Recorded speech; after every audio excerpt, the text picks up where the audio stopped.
राज्यसभा को संबोधित करेंगे प्रधानमंत्री नरेंद्र मोदी। राष्ट्रपति के अभिभाषण पर राज्यसभा में बोलेंगे। 31 जनवरी को सदन में हुआ था राष्ट्रपति का अभिभाषण। हरदा ब्लास्ट में 11 की मौत, 200 से ज्यादा घायल, फैक्ट्री मालिक समेत 3 गिरफ्तार। जहां मजदूर थे उसे बेसमेंट से हटा रहे मलबा। यूपी विधानसभा सत्र की कार्यवाही का 5वां दिन आज। राज्यपाल के अभिभाषण पर चर्चा एवं पारण होगा। धन्यवाद प्रस्ताव पर चर्चा एवं पारण की कार्यवाही होगी। व्यास जी के तहखाने में पूजा पाठ करने का मामला, मस्जिद की इंतजामिया कमेटी की याचिका पर सुनवाई। 10 बजे से होगी मामले की अगली सुनवाई। एमपीएमएलए कोर्ट में पेश होंगे सांसद संजय सिंह। 2008 में बसपा सरकार के खिलाफ किया था प्रदर्शन। आज तिहाड़ जेल से सुल्तानपुर लाए जाएंगे राज्यसभा सांसद। श्री रामलला के लिए अमेरिका से आए उपहार, भक्तों ने श्री राम को भेंट किए शुद्ध सोने के उपहार। 11 सोने के वाहन एवं 1 सिंहासन की आई भेंट। आप देख रहे हैं के न्यूज, खबरों का सारथी। नमस्कार, मैं हूं आपके साथ अवंतिका अवस्थी और हम बात करेंगे देश की बात की। बड़ी खबर आ रही है जहां पर मध्य प्रदेश के हरदा में पटाखा फैक्ट्री में ब्लास्ट का मामला आपको बता देते हैं। एमपी सीएम मोहन यादव आज हरदा पहुंचेंगे जहां पर हरदा फैक्ट्री ब्लास्ट मामले में 3 लोग अरेस्ट हो चुके हैं। एमपी में के हरदा पटाखा फैक्ट्री में ब्लास्ट का मामला, एमपी सीएम मोहन यादव आज पहुंचेंगे हरदा। हरदा फैक्ट्री ब्लास्ट मामले में 3 लोग हुए अरेस्ट। हरदा पटाखा फैक्ट्री धमाके में 11 लोगों की हुई मौत, तो वहीं 180 से ज्यादा लोग अभी घायल बताए जा रहे हैं और 40 लोगों की हालत गंभीर बताई जा रही है। हरदा पटाखा फैक्ट्री धमाके में 11 लोगों की अब तक मौत हो चुकी है, 180 से ज्यादा लोग घायल, तो वहीं 40 की हालत गंभीर बताई जा रही है।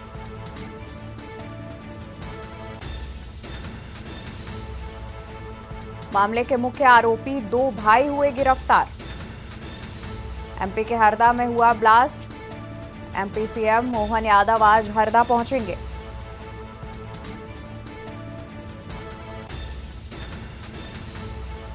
तो आपको बता दें कि मध्य प्रदेश के हरदा में पटाखा फैक्ट्री में विस्फोट से करीब 11 लोगों की अब तक मौत हो चुकी है। जिस बेसमेंट में बारूद रखा था और मजदूर काम कर रहे थे उसका मलबा हटाया जा रहा है। इसके लिए वाराणसी से नेशनल डिजास्टर रिस्पॉन्स फोर्स यानी कि एनडीआरएफ की करीब 35 सदस्यों की टीम भी आई है और फैक्ट्री से मलबा हटाने का काम रात भर चल रहा था।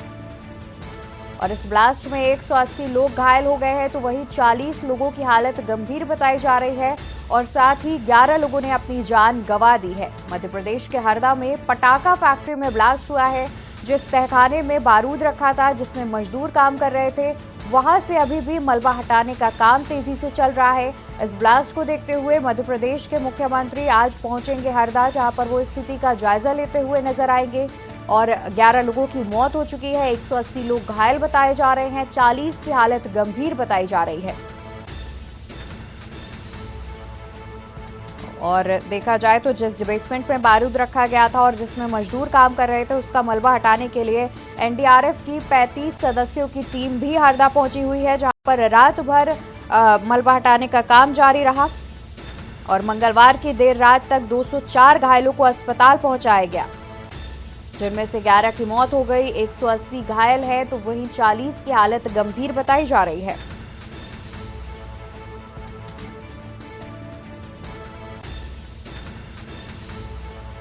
बुधवार को यानी कि आज भी मलबा हटाने का काम लगातार जारी है। हालत का जायजा लेने के लिए मुख्यमंत्री डॉक्टर मोहन यादव भी हरदा पहुंचेंगे आज और हादसे में फैक्ट्री के आसपास बने 60 घर भी जल गए हैं। एक बड़ी जानकारी ये भी सामने आ रही है कि इस हादसे में फैक्ट्री के आसपास के करीब 60 घर भी जल गए हैं और सुरक्षा की दृष्टि से 100 से ज्यादा इमारतों को खाली करवा दिया गया है। पटाखा फैक्ट्री में हुआ है धमाका, जिसके चलते 11 लोगों ने अपनी जान गंवा दी, 180 लोग घायल हैं, 40 की हालत गंभीर बताई जा रही है। और देखा जाए तो रात भर से एनडीआरएफ की टीम मलबा हटाने का काम कर रही है। बेसमेंट से मलबा हटाने का काम किया जा रहा है, जहां पर मजदूर काम कर रहे थे और स्थिति का जायजा लेने के लिए आज मुख्यमंत्री भी पहुंचेंगे। इसी खबर पर ज्यादा जानकारी के लिए हमारे साथ संवाददाता सुनील मालवीय जुड़े हुए हैं। सुनील, देखा जाए तो जिस तरीके से ये भीषण हादसा हुआ है और इसके बाद आज मुख्यमंत्री स्थिति का जायजा लेने हरदा पहुंच रहे हैं, अतिरिक्त क्या कुछ जानकारी है? जी देखिए, बिल्कुल ये बिल्कुल हृदय विदारक घटना है, मन को झकझोर कर देने वाली वाकया हुआ है। और आज सुबह के मुख्यमंत्री मोहन यादव हरदा वहां पर पहुंचेंगे, जायजा लेंगे और जो उस अवैध फैक्ट्री के जो मालिक थे उन लोगों को पुलिस ने कल देर रात लगभग 12:30 बजे गिरफ्तार कर लिया है। और उनको गिरफ्तारी उनकी कर दी गई है और आज उन लोगों को कोर्ट में पेश करके जेल भेज दिया जाएगा। जिसके बिल्कुल बावजूद जी। वहां पर जो घायल हैं, लगभग 200 घायलों को अस्पताल पहुंचाया गया है, जिसमें भोपाल के एम्स हॉस्पिटल में भी कुछ लोगों को एडमिट कराया गया है, भोपाल के हमीदिया हॉस्पिटल में भी एडमिट कराया गया और वहीं इंदौर के एमवाई हॉस्पिटल में भी उपचार के लिए घायलों को एडमिट कराया और घायलों का उपचार जारी है। इस बिल्कुल घटना में जी। 11 लोगों की मौत हो चुकी है। सीएम ने तत्काल प्रभाव से आदेश दिए थे, एक कमेटी बनाई थी जिसमें सीएस अजित केसरी थे और गृह सचिव संजय दुबे और 2-3 वरिष्ठ अधिकारी और एक कमेटी बनाई हुई है। ये कमेटी शासन को एक रिपोर्ट सौंपेगी और जिस लोग जो इस व्यक्ति इसमें दोषी पाएगा उनके खिलाफ कड़ी कार्रवाई की जाएगी।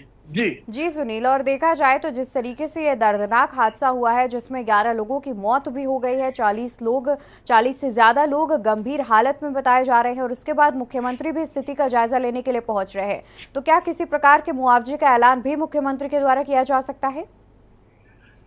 जी बिल्कुल, कल ही उन्होंने जो मृतक हैं, जिन लोगों की इस घटना में मृत्यु हुई है, उनके परिवारजनों को 4 लाख का मुआवजा देने का ऐलान कर दिया गया था। हालांकि घायलों को अभी क्या वो मुआवजा देंगे या नहीं देंगे देखने वाली बात होगी, लेकिन जो लोग जा चुके हैं उनके परिवारजनों के लिए मुख्यमंत्री मोहन यादव ने 4 लाख रुपए का मुआवजा देने का वादा किया है कि हर जिस व्यक्ति की मृत्यु है 11 लोगों की, सभी के परिवार वालों को 4-4 लाख रुपए मुआवजे की राशि दी जाएगी। जी सुनील, देखा जाए तो जिस तरीके से इतनी भारी मात्रा में बारूद एक जगह इकट्ठा था, क्या इस बारे में जानकारी स्थानीय पुलिस को नहीं थी और अगर थी तो अभी तक कार्रवाई क्यों नहीं की गई? क्या अभी तक जितनी मात्रा में बारूद इकट्ठा था, क्या इसकी जानकारी एलआईयू को भी नहीं थी?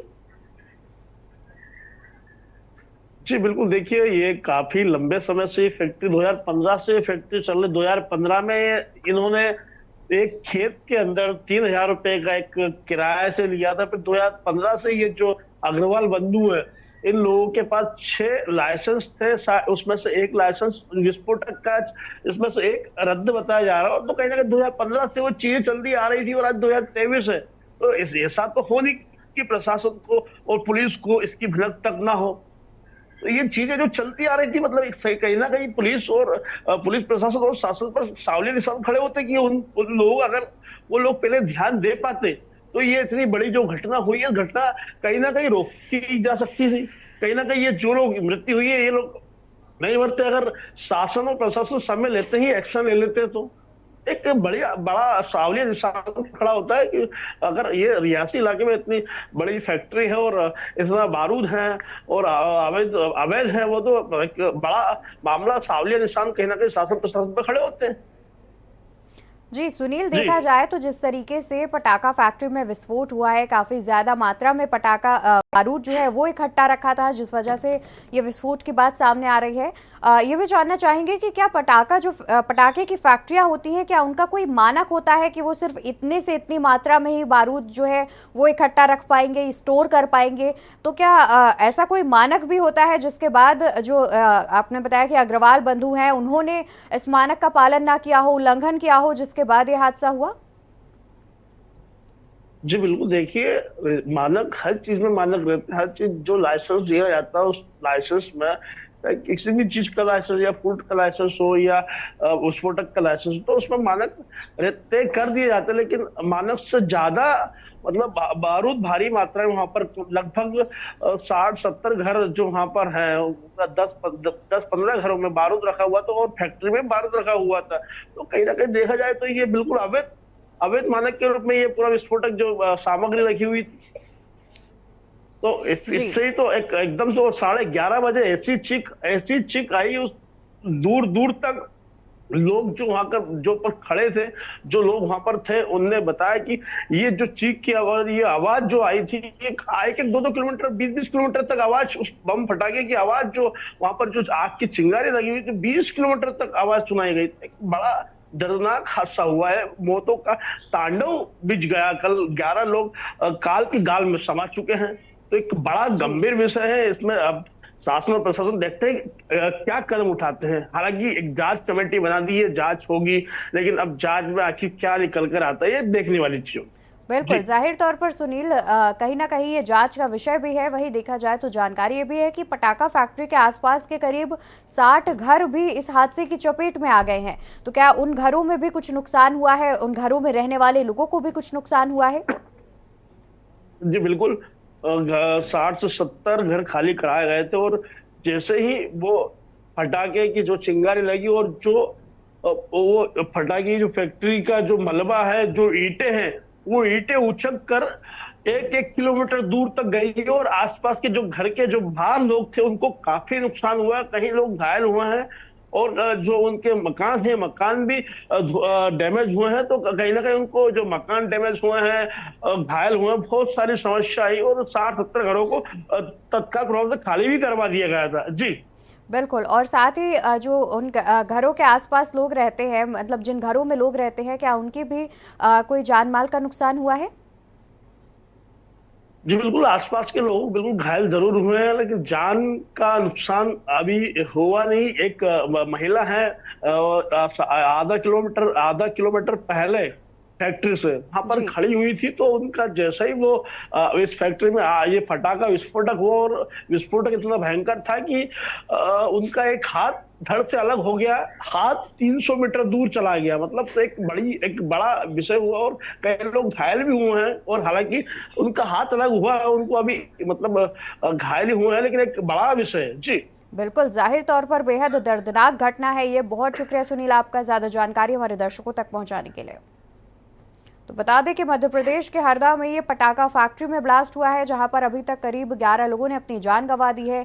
180 लोग घायल बताए जा रहे हैं। 40 से ज्यादा लोगों की स्थिति गंभीर बताई जा रही है। और इसी को देखते हुए आज हालत का जायजा लेने के लिए मुख्यमंत्री मोहन यादव भी हरदा पहुंच रहे हैं।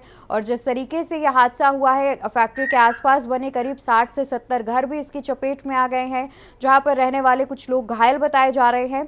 तो वहीं देखा जाए तो जिस तरीके से यह हादसा हुआ है, एनडीआरएफ की टीम देर रात से लेकर अभी तक रेस्क्यू ऑपरेशन चला रही है। उसका कहना है कि अभी तक कोई भी शव नहीं बरामद हुआ है, लेकिन जिस बेसमेंट में जिस फैक्ट्री के बेसमेंट में मजदूर काम कर रहे थे, उसमें अभी तक मलबा हटाने का काम किया जा रहा है और रेस्क्यू ऑपरेशन लगातार किया जा रहा है। यहाँ रुकेंगे एक छोटे से ब्रेक के लिए, जल्द हाजिर होंगे अन्य खबरों के साथ। आप देख रहे हैं के न्यूज खबरों। वापस आ गए हैं, रुक करते हैं खबरों की ओर। खबर आपको बता दें, जहां पर मुख्यमंत्री डॉक्टर मोहन यादव ने हमीदिया अस्पताल में इमरजेंसी विभाग और आईसीयू पहुंचकर हरदा विस्फोट हादसे में घायल हुए नागरिकों से भेंट कर उनका हालचाल पूछा। मुख्यमंत्री डॉक्टर यादव ने घायलों को शीघ्र स्वस्थ होने की कामना की और चिकित्सा विशेषज्ञों से किए जा रहे इलाज की जानकारी प्राप्त कर घायलों के समुचित उपचार के लिए निर्देश दिए। मुख्यमंत्री डॉक्टर यादव ने चिकित्सकों से कहा कि घायलों के बेहतर उपचार में कोई कमी नहीं आनी चाहिए। मुख्यमंत्री डॉक्टर मोहन यादव ने घायलों को आश्वस्त किया कि उनका इलाज अच्छे से अच्छा किया जाएगा। घायलों को आर्थिक सहायता भी प्रदान की जा रही है। मुख्यमंत्री के हमीदिया अस्पताल पहुंचने पर हरदा हादसे में घायल हुए लोगों का उपचार कर रहे चिकित्सकों ने बताया कि सभी घायलों को आवश्यक उपचार दिया जा रहा है। ये सब जल्द ही स्वस्थ हो जाएंगे।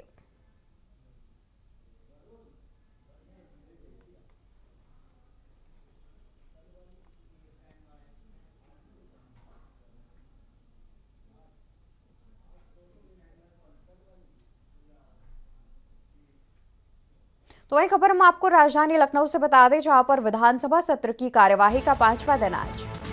विधानसभा सत्र की कार्यवाही का 5वां दिन आज राज्यपाल के अभिभाषण पर होगी चर्चा।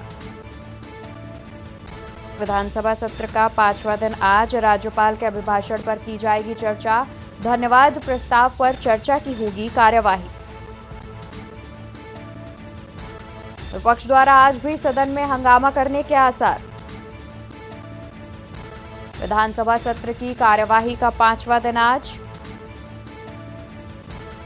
राज्यपाल के अभिभाषण पर की जाएगी चर्चा। धन्यवाद प्रस्ताव पर चर्चा की होगी कार्यवाही। विपक्ष द्वारा आज भी सदन में हंगामा करने के आसार।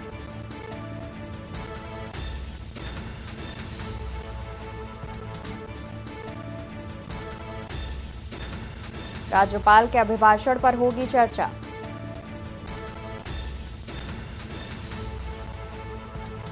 धन्यवाद प्रस्ताव पर चर्चा की भी होगी कार्यवाही।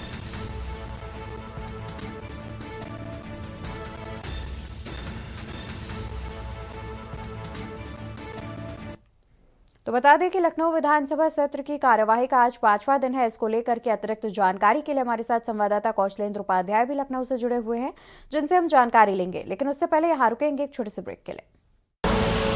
आप देख रहे हैं की न्यूज़, खबरों का। ब्रेक से वापस आ गए हैं। ब्रेक पर जाने से पहले हम चर्चा करने वाले थे लखनऊ विधानसभा के 5वें दिन की, जहां पर आज लखनऊ विधानसभा सत्र का 5वां दिन है और आज भी विपक्ष के हंगामेदार रहने के आसार हैं।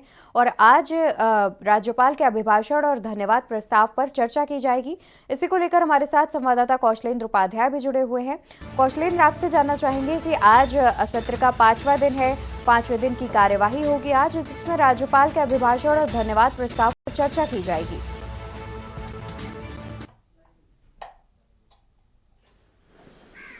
जी बिल्कुल, देखिए आपको बताएं, आज 5वां दिन सत्र का है और कल जिस तरह से समाजवादी पार्टी के विधायकों ने हंगामा किया था, वो चाहे स्वास्थ्य व्यवस्था पे हो, सड़क पे हो या शिक्षा पे हो, तमाम चीज़ों पे कल जो है एक चर्चा हुई, जिसमें डिप्टी सीएम ब्रजेश पाठक ने जवाब दिया और तमाम थे, नगर विकास मंत्री सुरेश खन्ना वहाँ मौजूद थे।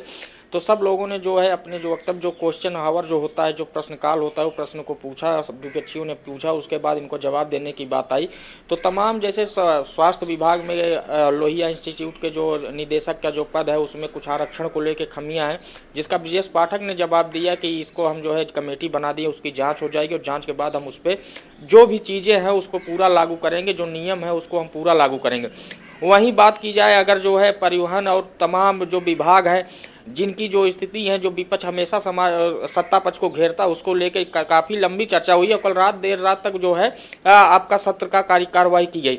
आज जो महत्वपूर्ण बात है, कल एक महत्वपूर्ण विधेयक पास होना था लेकिन हो नहीं पाया क्योंकि चर्चा बहुत लंबी चल पाई। आज एक महत्वपूर्ण विधेयक है जो आज सदन में पास हो सकता है, लिफ्ट एक्ट विधेयक है, जिसको जो है नगर विकास मंत्री AK शर्मा आज वो सदन में पेश करेंगे। कल वो पूरी तैयारी करके सदन में गए थे, लेकिन चर्चा की वजह से आज कल वो विधेयक वहाँ पे पेश नहीं हो पाया। आज वो पेश करेंगे और विधेयक जब पास हो जाएगा, लिफ्ट एक्ट जैसे तमाम ऐसी घटनाएं प्रदेश में आपने देखा होगा कि लिफ्ट और एक्सीलेटर की जो घटनाएं आती हैं, कई लोगों की जान चली गई।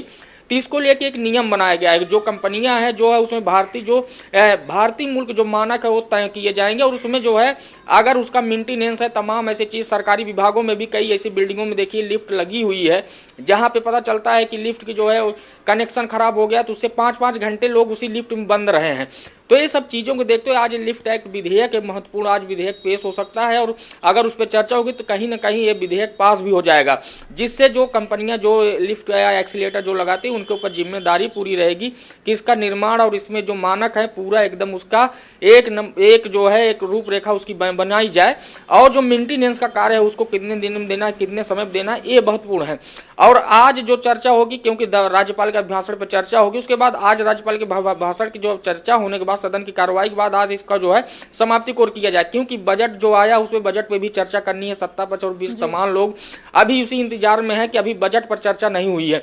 लेकिन जो आज विधायकों, क्योंकि कल विधानसभा अध्यक्ष सतीश महाना ने कहा कि आज ही जो चर्चा करनी है कर ली जाए, आज हम देर रात तक इसको चलाएंगे, जिससे किसी का कोई भी क्वेश्चन हावर जैसे जो प्रश्नकाल लगा हुआ है, किसी को ये ना मिले कि हमारे अभी क्वेश्चन लगे गए तो उसका आंसर नहीं आया। तो कल जितने भी प्रश्न आए थे विपक्ष द्वारा उसको पूरा किया गया। अब आज जो प्रश्न आए हुए होंगे जो वहां पे ऑनलाइन, क्योंकि अब तो पेपरलेस जो है कार्रवाई, सदन की कार्रवाई होती है, तो आज जो क्वेश्चन लगे होंगे उस पर आज चर्चा की जाएगी और जो है एक जो विधेयक लिफ्ट एक्ट विधेयक है उसको लेके पेश किया जा सकता है और उस पर जो है एक लंबी चर्चा के बाद ये विधेयक पास किया जा सकता है। बिल्कुल, जाहिर तौर पर जिस तरीके से आपने जानकारी दी कि लिफ्ट एक्ट विधेयक जो कि कल नहीं पास हो पाया था, आज उस पर चर्चा की जाएगी और उसे पास किया जाएगा। इसके अलावा क्या अन्य भी कोई ऐसे मुद्दे हैं या फिर कोई ऐसा विधेयक है जिस पर आज चर्चा की जा सकती है?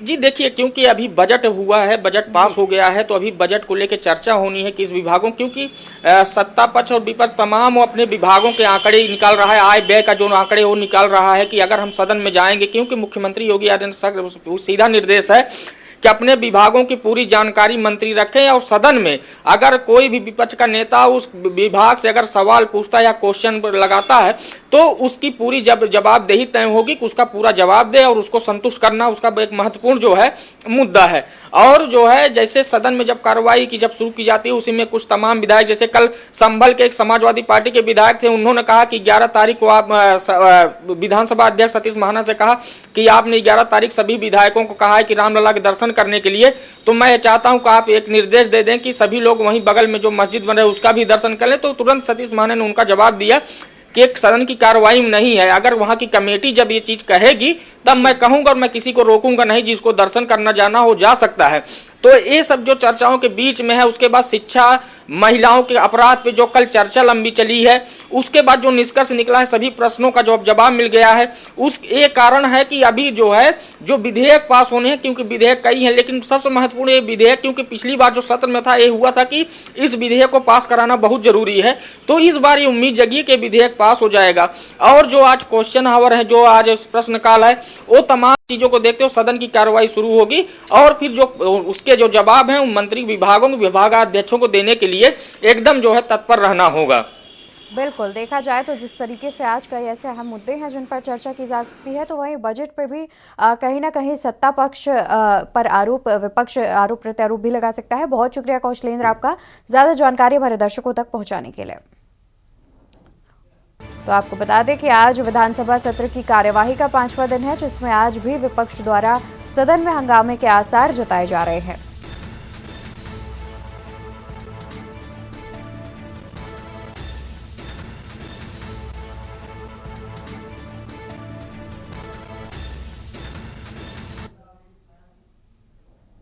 और यहाँ रुकेंगे एक छोटे से ब्रेक के लिए, जल्द हाजिर होंगे अन्य खबरों के साथ। आप देख रहे हैं के न्यूज, खबरों का सारथी। ब्रेक से वापस आ गए हैं, रुक करते हैं खबरों की ओर। खबर आपको प्रयागराज से बता दें, जहां पर व्यास जी के तहखाने में पूजा पाठ करने का मामला, मस्जिद की इंतजामिया कमेटी की याचिका पर होगी सुनवाई। उससे पहले रुक कर लेते हैं उत्तराखंड की खबरों का। देहरादून से खबर सामने आ रही है, एक बड़ी खबर देहरादून से आपको बता दें। उत्तराखंड में ईडी का सर्च ऑपरेशन। उत्तराखंड में ईडी का सर्च ऑपरेशन, कांग्रेस नेता हरक सिंह रावत के घर सर्च ऑपरेशन।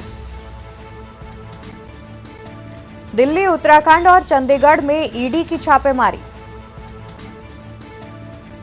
16 जगहों पर चल रही है ईडी की छापेमारी।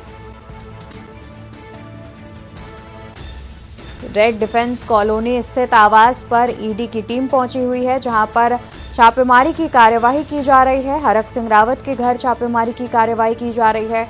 उत्तराखंड के पूर्व कैबिनेट मंत्री हैं हरक सिंह रावत। कई अन्य लोगों के 10 से ज्यादा लोकेशन पर रेड भी मारी गई है। फॉरेस्ट लैंड स्कैम में ईडी की बड़ी कार्रवाई से मचा हुआ है हड़कंप। कई अन्य लोगों के 10 से ज्यादा लोकेशन पर रेड मारी जा रही है। फॉरेस्ट लैंड स्कैम में ईडी की बड़ी कार्रवाई से मचा हड़कंप। पीएमएलए के तहत हरक सिंह रावत के यहां छापेमारी की कार्रवाई की जा रही है। पिछले साल अगस्त में विजिलेंस ने भी कार्रवाई की थी। तो एक अहम जानकारी आपको बता दें, जहां पर उत्तराखंड में ईडी कर रहा है सर्च ऑपरेशन। कांग्रेस नेता हरक सिंह रावत के घर सर्च ऑपरेशन किया जा रहा है। दिल्ली, उत्तराखंड और चंडीगढ़ में ईडी की छापेमारी चल रही है। 16 जगहों पर ईडी की छापेमारी चल रही है। रेड डिफेंस कॉलोनी स्थित आवास पर ईडी की टीम पहुंची हुई है। उत्तराखंड के पूर्व कैबिनेट मंत्री हैं हरक सिंह रावत। कई अन्य लोगों के 10 से ज्यादा लोकेशन पर रेड मारी जा रही है। पूर्व कैबिनेट मंत्री हरक सिंह रावत समेत कई अन्य लोगों के घर पर भी छापेमारी की कार्रवाई की जा रही है।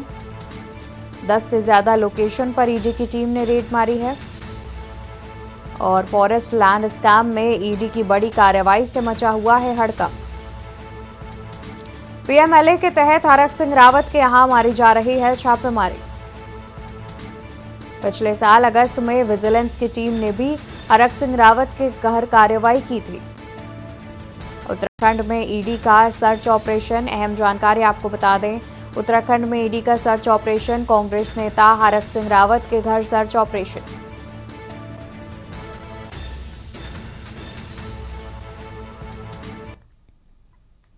वापस से रुक कर लेते हैं खबर का। प्रयागराज से खबर आपको बता रहे थे, जहां पर व्यास जी के तहखाने में पूजा पाठ करने का मामला, मस्जिद की इंतजामिया कमेटी की याचिका पर सुनवाई।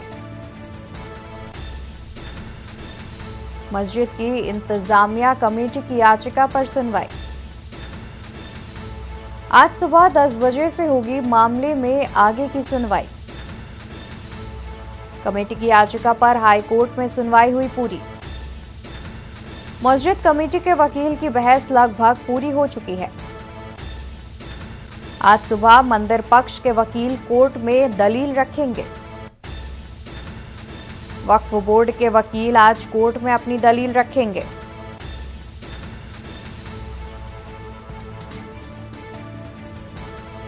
मुस्लिम पक्ष ने पूजा की अनुमति पर रोक की मांग की।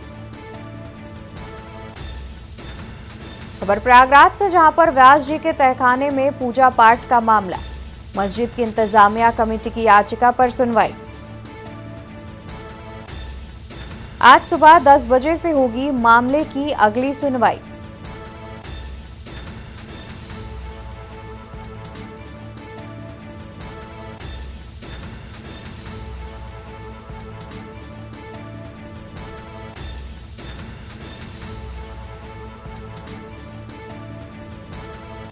आज सुबह मंदिर पक्ष के वकील रखेंगे अपनी दलील। वक्फ बोर्ड के वकील आज कोर्ट में अपनी दलील रखेंगे। मुस्लिम पक्ष ने पूजा की अनुमति पर रोक की मांग की। खबर प्रयागराज से, जहां पर व्यास जी के तहखाने में पूजा पाठ करने का मामला, जिसको लेकर के मुस्लिम पक्ष लगातार इस बात का विरोध कर रहा था, जिसके बाद हाई कोर्ट का दरवाजा खटखटाया गया। तो वहीं आज सुबह 10 बजे मामले के आगे की सुनवाई की जाएगी, जिसमें वक्फ बोर्ड अपनी दलील पेश करेगा और कमेटी की याचिका पर हाई कोर्ट में सुनवाई हुई पूरी। इसी खबर पर ज्यादा जानकारी के लिए प्रयागराज से संवाददाता विनय मिश्रा जुड़े हुए हैं। विनय, देखा जाए तो जिस तरीके से जानकारी सामने आ रही है कि लगभग मामले की आगे की सुनवाई की जाएगी और एक पक्ष अपनी दलील पेश कर चुका है, अतिरिक्त क्या कुछ जानकारी है? जी, बता दें कि आज ज्ञानवापी विवाद पर इलाहाबाद हाईकोर्ट में सुनवाई होगी। ज्ञानवापी में हिंदुओं को पूजा की इजाजत देने के खिलाफ मुस्लिम पक्ष की ओर से दायर याचिका पर विचार किया जाएगा। इस मुद्दा सबसे पहले सुप्रीम कोर्ट में उठाया गया था, लेकिन यह मुद्दा सुप्रीम कोर्ट ने जो है इलाहाबाद हाई कोर्ट को दिया कि जो है आप पहले इलाहाबाद हाई कोर्ट जाइए। और यह मामला हम आपको बताते हैं, इसी मामले में आज इलाहाबाद हाई कोर्ट में सुनवाई होनी है। मस्जिद की देखभाल करने वाली अंजुमन इंतजामिया ने इस मामले में याचिका दायर की है। और आपको बता दें कि मुस्लिम पक्ष के जो वकील हैं आज अपनी जो है दलीलें जो है कोर्ट में पेश करेंगे। जी बिल्कुल। और विनय, देखा जाए तो जिस तरीके से जानकारी ये भी है कि 10 बजे से सुनवाई की जाएगी, तो क्या उम्मीद जताई जा रही है कि आज ही इस पर कोर्ट अपना फैसला सुना देगी? जी, आपको बता दें कि आज सुबह जो है 10 बजे से सुनवाई हाई कोर्ट में शुरू हो जाएगी। और आज जो उम्मीदें हैं कि मुस्लिम पक्ष की, आज हो सकता है उनकी जो है सुनवाई हो, तो इनको एक आस है मुस्लिम पक्ष को कि कहीं ना कहीं उन्हें जो है एक जो हिंदू पक्ष की पूजा अर्चना पर इन्होंने रोक लगाने की जो है कोर्ट में याचिका दी है, तो उन्हें आस है कि कुछ न कुछ आज फैसला निकलकर सामने आएगा। जी बिल्कुल। और विनय, देखा जाए तो जिस तरीके से जानकारी भी सामने आ रही है कि हिंदू पक्ष की ओर से संपूर्ण जो मस्जिद है उसमें एएसआई का जो सर्वे है वो कराने की मांग उठाई जा रही है, क्या उस मामले को लेकर के भी आज सुनवाई की जाएगी? जी, आपको बता दें कि एएसआई की जो सर्वे की रिपोर्ट है उस मामले पर भी हो सकता है आज जो है सुनवाई हो, क्योंकि कोर्ट में आज जो है 10 बजे से यह सुनवाई होनी है। जी बिल्कुल, बहुत शुक्रिया विनय आपका अतिरिक्त जानकारी हमारे दर्शकों तक साझा करने के लिए। तो ये हम जानकारी आपको बता रहे हैं हम, जहां पर आज व्यास जी के तहखाने में पूजा पाठ करने के मामले पर मुस्लिम पक्ष लगातार विरोध जता रहा था, जिसको लेकर के मस्जिद की इंतजामिया कमेटी ने एक याचिका भी हाई कोर्ट में दाखिल की थी, जिस पर आज सुनवाई की जाएगी। सुबह 10 बजे से मामले में आगे की सुनवाई की जाएगी।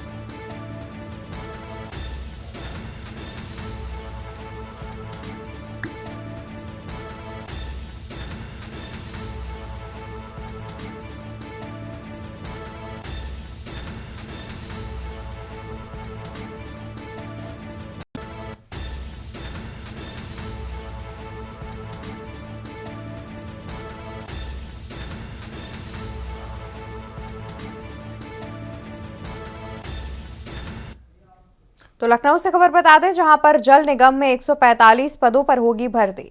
प्रबंध निदेशक जल निगम को भेजे गए निर्देश। प्रबंध निदेशक जल निगम को भेजे गए निर्देश। भर्ती में धांधली के बाद भर्ती पर लगी थी रोक। अवर अभियंताओं की कमी को देखते हुए होगी भर्ती। प्रबंध निदेशक जल निगम को भेजे गए निर्देश। भर्ती में धांधली के बाद भर्ती पर लगी थी रोक। अवर अभियंताओं की कमी को देखते हुए होगी भर्ती।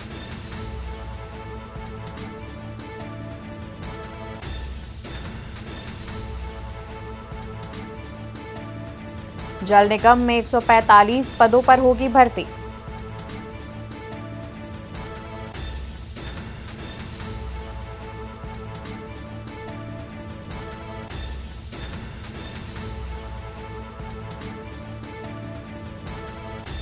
अवर अभियंताओं की कमी को देखते हुए होगी भर्ती। प्रबंध निदेशक जल निगम को भेजे गए निर्देश। भर्ती में धांधली के बाद भर्ती पर लगी थी रोक। अवर अभियंताओं की कमी को देखते हुए की जाएगी भर्ती। यूपी अधीनस्थ सेवा चयन आयोग द्वारा कराई जाएगी भर्ती। खबर लखनऊ से, जहां पर जल निगम में 145 पदों पर होगी भर्ती। प्रबंध निदेशक जल निगम को भेजे गए हैं निर्देश। भर्ती में धांधली के बाद भर्ती पर लगी थी रोक। अवर अभियंताओं की कमी को देखते हुए की जाएगी भर्ती। प्रबंध निदेशक जल निगम को भेजे गए निर्देश।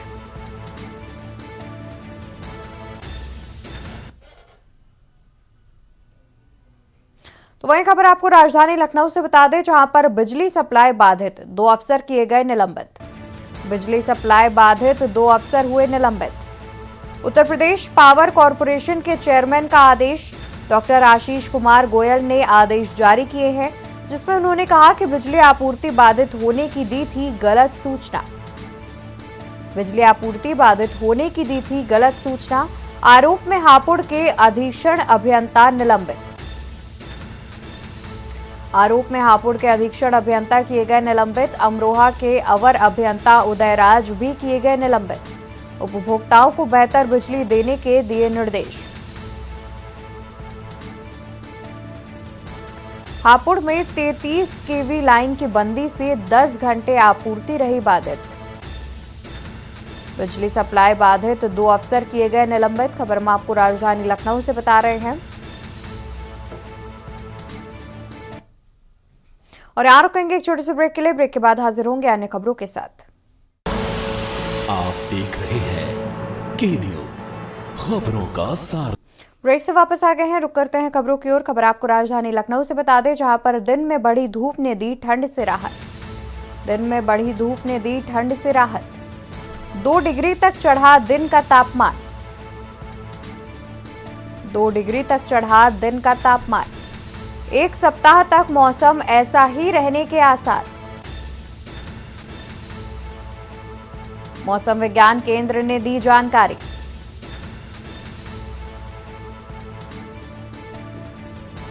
दिन में बढ़ी धूप ने दी ठंड से राहत। खबर आपको राजधानी लखनऊ से बता दें, जहां पर 2 डिग्री तक चढ़ा दिन का तापमान।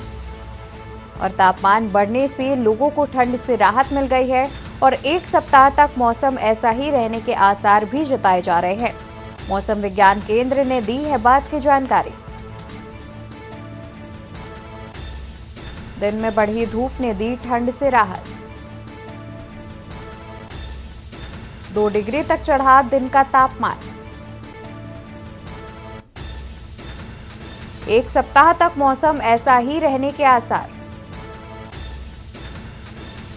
मौसम विज्ञान केंद्र ने दी जानकारी कि 1 सप्ताह तक मौसम ऐसा ही रहेगा, जहां पर दिन में तापमान बढ़ने से लोगों को ठंड से राहत मिल गई है। दिन में धूप निकलेगी, इस बात की जानकारी मौसम विभाग ने दी है। उनका कहना है कि लगभग 1 सप्ताह तक ऐसा ही रहेगा मौसम।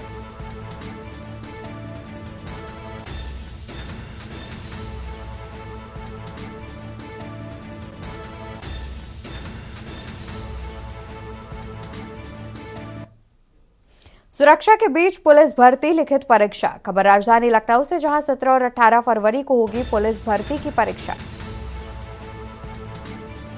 17 और 18 फरवरी को होगी पुलिस भर्ती की परीक्षा। 75 जिलों में 2377 परीक्षा केंद्र बनाए गए। 2 पालियों में 48 लाख अभ्यर्थी देंगे परीक्षा। सुरक्षा के बीच पुलिस भर्ती लिखित परीक्षा। खबर राजधानी लखनऊ से सामने आ रही है, जहां पर 17 और 18 फरवरी को पुलिस भर्ती परीक्षा की जाएगी। 75 जिलों में 2377 परीक्षा केंद्र बनाए गए हैं। 2 पालियों में 48 लाख अभ्यर्थी देंगे परीक्षा। सुरक्षा के बीच पुलिस भर्ती लिखित परीक्षा। 17 और 18 फरवरी को पुलिस भर्ती की परीक्षा होगी, जिसमें करीब 2377 परीक्षा केंद्र बनाए गए हैं। पूरे 75 जिलों में 2377 परीक्षा केंद्र बनाए गए हैं और 2 पालियों में 48 लाख अभ्यर्थी परीक्षा देंगे।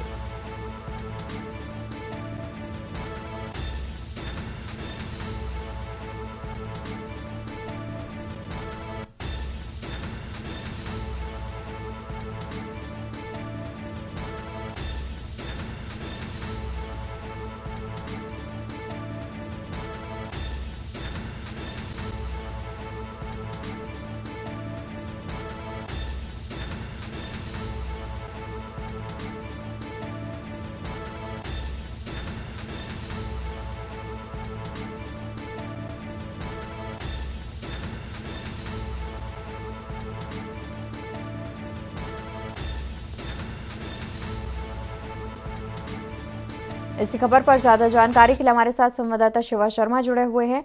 शिवा, देखा जाए तो करीब 2377 परीक्षा के 75 परीक्षा केंद्र बनाए गए हैं, जिसमें 2377 लोग परीक्षाएं देते नजर आएंगे।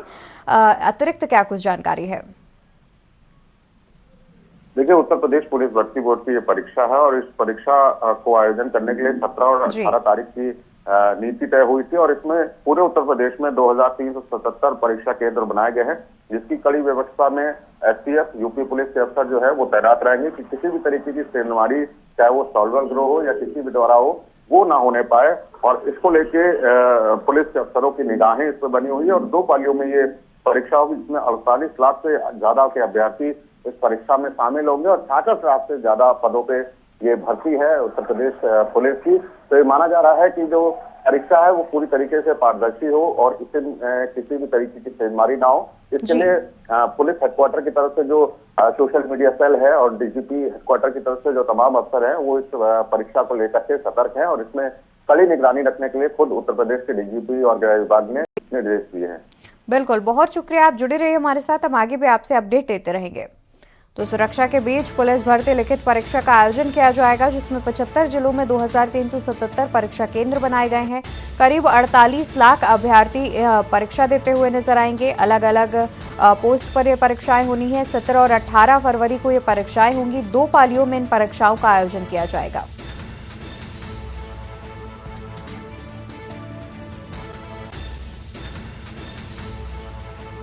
और यहाँ रुकेंगे एक छोटे से ब्रेक के लिए। ब्रेक के बाद जल्द हाजिर होंगे अन्य खबरों के साथ। आप देख रहे हैं की न्यूज, खबरों का सारथी। ब्रेक से वापस आ चुके हैं, रुक करते हैं खबरों की ओर। खबर बता दें, जहां पर यूपी एसटीएफ को मिली सफलता।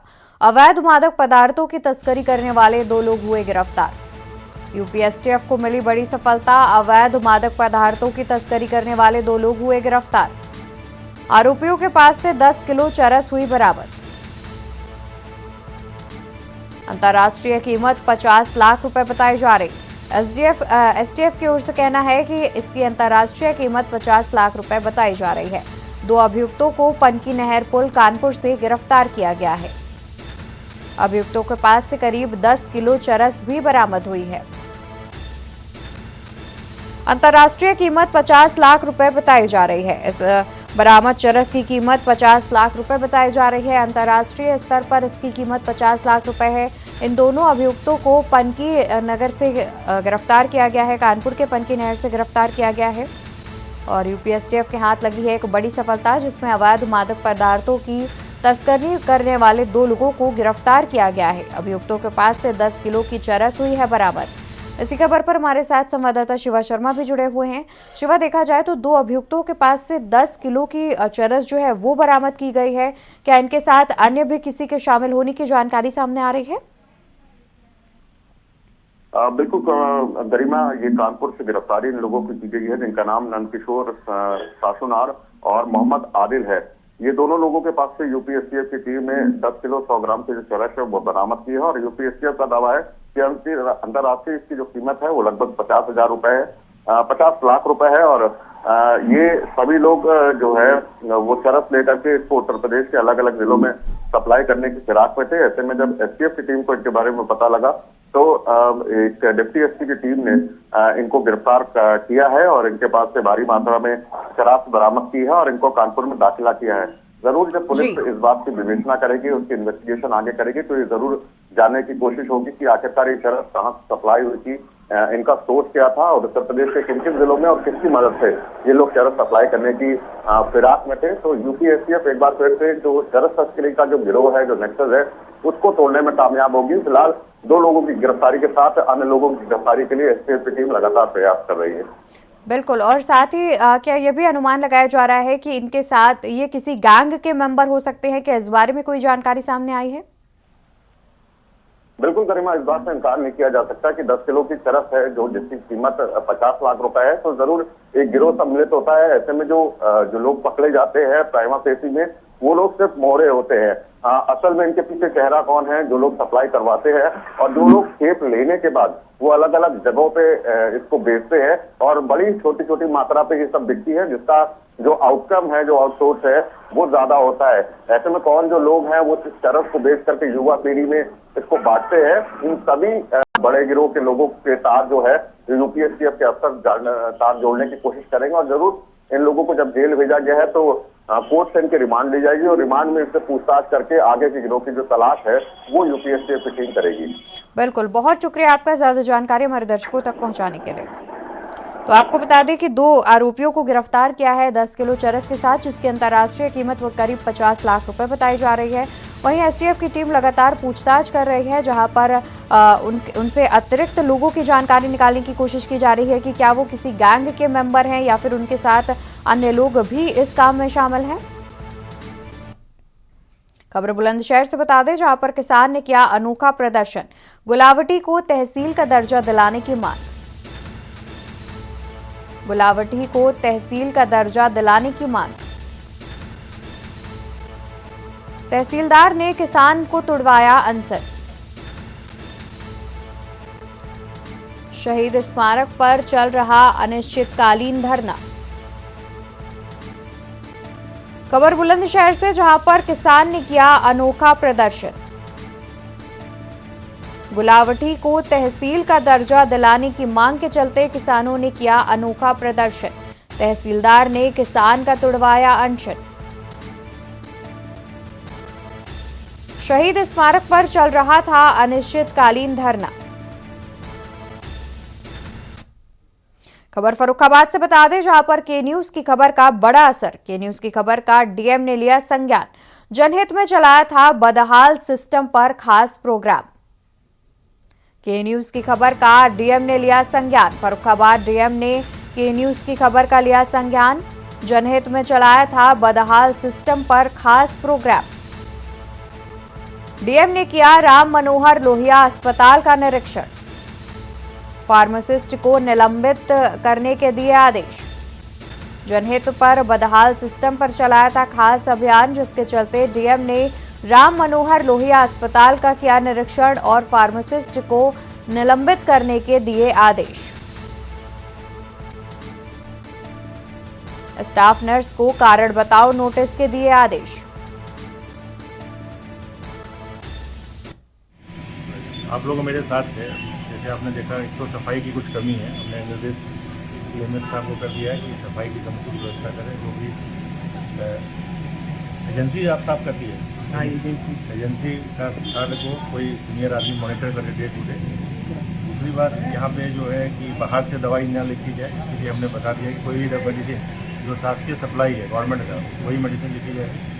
और तीसरी बात जो है कि अधिक इनके यहाँ जो फूड उपलब्ध कराने का है मरीजों को और उसके अटेंडेंट को वो समय से उपलब्ध नहीं कराया जा रहा है, और इसके लिए जो भी जिम्मेदार व्यक्ति हैं चिन्हित करके उनके विरुद्ध कठोर कार्रवाई सीएमएस सुनिश्चित करेगी। अभी 10:30 पौने 11 बज गया था, तब तक जो है सप्लाई नहीं हो पाया था, ये उचित नहीं है। इसको मैं और भी आगे भी हमारे अधिकारी आएंगे, हम भी आएंगे, देखेंगे और समय से सुनिश्चित कराने का पूरी कोशिश करेंगे। आप लोग मेरे साथ थे, जैसे आपने देखा एक तो सफाई की कुछ कमी है, हमने निर्देश सीएमएस साहब को कर दिया है कि सफाई की समुचित व्यवस्था करें, जो भी एजेंसी आप साफ करती है। और इसी खबर पर ज्यादा जानकारी के लिए हमारे साथ संवाददाता ऋषि शेंगर भी जुड़े हुए हैं। ऋषि, देखा जाए तो के न्यूज की खबर का डीएम ने संज्ञान लिया है और उसके बाद अतिरिक्त कार्रवाई भी की है, जहां पर लोहिया अस्पताल का निरीक्षण करने के बाद कहीं न कहीं स्टाफ नर्स को भी कारण बताओ नोटिस जारी किया है और उसके बाद निलंबन भी किया है। अतिरिक्त क्या कुछ जानकारी है?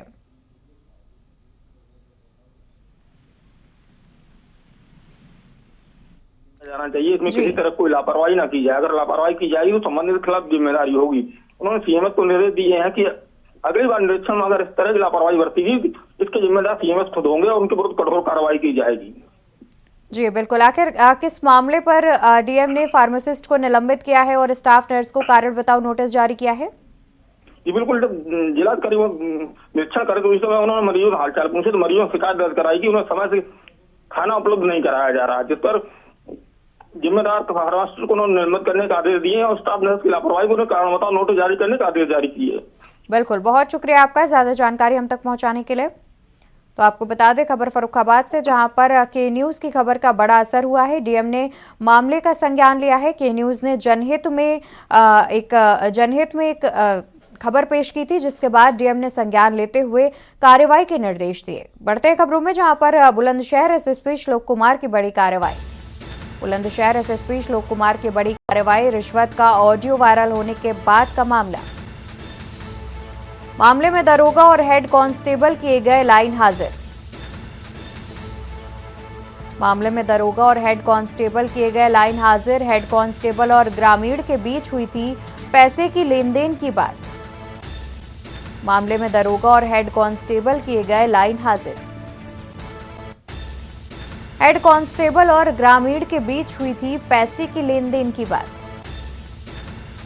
रामघाट थाने के हेड कांस्टेबल और दरोगा को किया गया लाइन हाजिर। एसएसपी की कार्रवाई से पुलिस महकमे में मचा हड़कंप। खबर बुलंदशहर से, जहां पर बुलंदशहर एसएसपी श्लोक कुमार की बड़ी कार्रवाई।